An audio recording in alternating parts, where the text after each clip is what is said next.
Pemirsa, terima kasih pian masih bersama kami.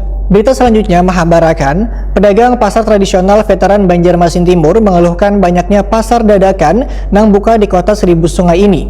Bahkan sebagian pedagang pun di pasar tersebut ada nang pindah berjualan di pasar dadakan itu. Salah satu pasar dadakan yang dikeluhkan oleh pedagang adalah Pasar Pengambangan Banjarmasin Timur.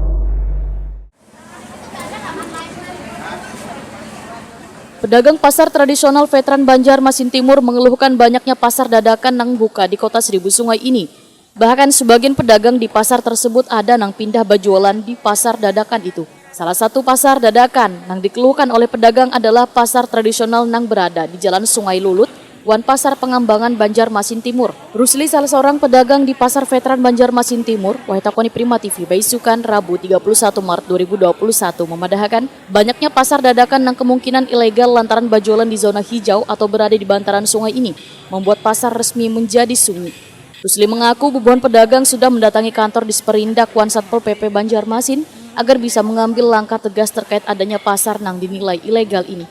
Namun sepertinya masih belum ada tindakan dari instansi terkait, sehingga pasar nang telah memiliki izin dari pemerintah, Wan telah membayar pajak saban bulannya ini, harus kehilangan pengunjung lantaran banyaknya pasar nang buka secara mendadak di kota Seribu Sungai ini.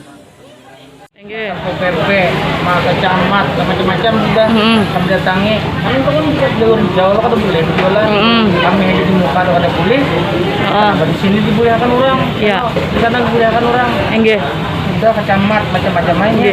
Jadi keinginan pedagang di sini hendaknya yang dari sana bisa pindah ke sini kayak itu, Pak Maman? Anak bergabung sini silakan. Tempat lagi yang jelas ada kan. Artinya orang yang ke pasar biasanya pagi ada aja yang beli-beli rada jam setengah 6 Karena masuk jalur hijau tadi lawan juga jadi keluhan di sini juga lah. Iya, mengganggu. Kalau orang sana banyak pasar kan di sini kan ada jual di sana. Enggak. Pindah karena Iya. Jalan langsung siang. Enggak. Saya itu ada macam-macam. Harapannya kayak apa, Paman, ke pemerintah nih? Oke lah. Harapannya lawan yang pertama bakalan dinas kemarin sudah. Kalau dia diaturakan kami kalau pasar resmi bayar distribusi ya ada sampah 3 malam diaturakan kami yang asal di muka atau ada boleh di sini oke kami kemarin makanya dibangun pasar. Nah, kan di muka pinggir jalan dulu. Sekarang udah. Sementara itu, Hadran pedagang lainnya mengaku telah kehilangan pelanggan lantaran beralih berbelanja ke pasar lain. Hadran meminta pemerintah bersikap tegas untuk menutup pasar ilegal tersebut. Pedagangnya pun bisa dipindahkan ke pasar veteran. Itu dengan semestinya kan pemerintahnya harus yang ada itu ditutup, sama pengambangan itu ditutup, khususnya yang di sini aja. Kan kalau ini resmi dari pemerintah kan punya gagasan gini pemerintah kami ini bayar satu hari karcis apa semua bayar. Kalau dari sana ndak ada itu kan dari pemerintah itu ndak ada masukan dari dia. Kalau kami ini ada masukan.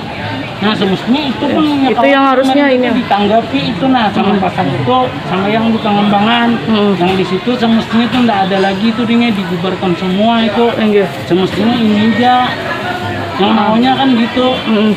Kalau dia kan nggak tahu kan kalau kami ini semua tuh merasakan dengan dampaknya tuh kan sebelum nggak ada itu kan sini masih ada sedikit ramai kan untuk pasarnya. Setelah ada itu ada sepi gitu Jadi itu pun pemerintah yang ditanggapi perlu ditanggapi kayak itu kan kami ini bayar karcis tuh hari-hari kan bayar. Kalau sana mungkin enggak ada bayar kan mungkin enggak ada pemerintah ngelola itu.